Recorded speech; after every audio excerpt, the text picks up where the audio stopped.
কয়টা অংশ দিবা একটা গরুর মধ্যে? 7টা নাম দিবা। অনেকে কইয়া দিলা যে 8টা কিতাব বলে আল্লাহ নবীর নাম লাগাই 8টা না। কুরবানিতে আপনি গরুর মধ্যে 7টা নাম দিবা। এখন যদি আপনি মহব্বতে এসকে নবীজির নাম লাগাইতে চাইন, আপনি ও 7টার ভিতরে রাখতেইবা একটা। 8 নম্বর নাম লাগাইলে হইতো না, 7টা নাম দিব। কয়টা দিব আমরা নাম? কুরবানি দিতে হইলে একটা গরুর মধ্যে, পশুর মধ্যে আমরা 7টা নাম দিব। কয়টা? 7টা নাম দিব। এর প্রশ্ন থাকতে পারেন যে হুজুর আকিকা দিতে পারবো না এই গরুর অংশ? নিশ্চয়ই আপনি আকিকা দিতে পারা, কোন সমস্যা নাই। আর তবে আকিকার অংশটা কম হইতে হইব।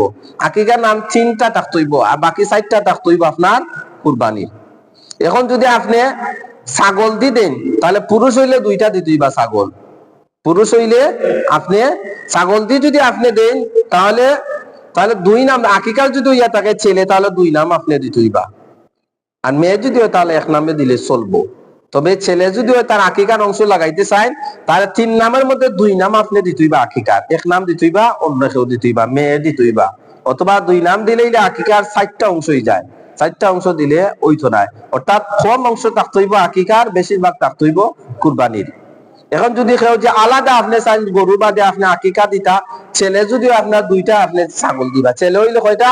2টা ছাগল দিবা। মেয়ে হইলে 1 ছাগল দিবা আপনি। এইরকম আপনি নিয়ম কানুন মানিয়ে আপনি কুরবানি দিবা। আর কুরবানি দিবা নিজে দিবা। সবচেয়ে বালা নিজে কুরবানি দিলে। নিজে কুরবানি দিবা। দোয়া দরুদ যদি জানোই না, আমার কাছ থেকে জানবা, আমার কাছ থেকে জানিয়ে আপনি নিজে কুরবানি দেওয়ার চেষ্টা করবা।